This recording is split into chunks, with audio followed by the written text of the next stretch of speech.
కేసీఆర్ ప్రజల కోసం ఎన్నో సంక్షేమ పథకాలు ప్రవేశపెట్టినా ప్రజలు మార్పు కోరుకున్నారు కాబట్టి ఆలేరులో ఓడిపోయామని బీఆర్ఎస్ రాష్ట్ర నాయకులు ఆలేరు మాజీ ఎమ్మెల్యే బూడిద భీక్షమయ్య గౌడ్ అన్నారు.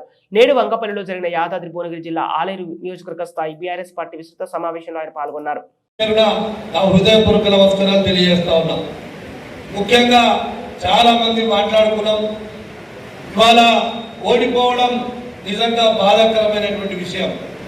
ఎందుకంటే కేసీఆర్ గారు అనేక సంక్షేమ అభివృద్ధి కార్యక్రమాలు చేసినప్పటికీ ప్రజలందరూ కూడా మార్పు కావాలని చెప్పి కోరుకున్నారు. ఆ మార్పు కావాలని కోరుకున్న దాంట్లోనే ఈ నియోజకవర్గం ఓడిపోయిందని చెప్పి నేను ఈ సందర్భంగా భావిస్తా ఉన్నా. ముఖ్యంగా ఇవాళ ఎవరు చేసిండ్రు ఎవరు చేయలేదు, కార్యకర్తల తప్పులున్నాయా లేకుంటే ఎవరి తప్పులున్నాయా అని చెప్పి అనుకోవడం కంటే ప్రజలే మార్పు కోరుకున్నారని చెప్పి నేను భావిస్తా ఉన్నా. ఎందుకంటే అనేక కారణాలు ఉన్నాయి ఓడిపోవడానికి. ఎందుకు మేము చాలా క్షుణ్ణంగా నియోజకవర్గం మొత్తం కూడా చూసినప్పుడు అనేక రకాల కారణాలు ఉన్నాయి. ఇప్పుడు అవన్నీ కూడా చెప్పుకుంటూ పోతే అవన్నీ కూడా ఉపయోగంలో లేనటువంటివి అని చెప్పి ఈ సందర్భంగా గుర్తు చేస్తా ఉన్నాం.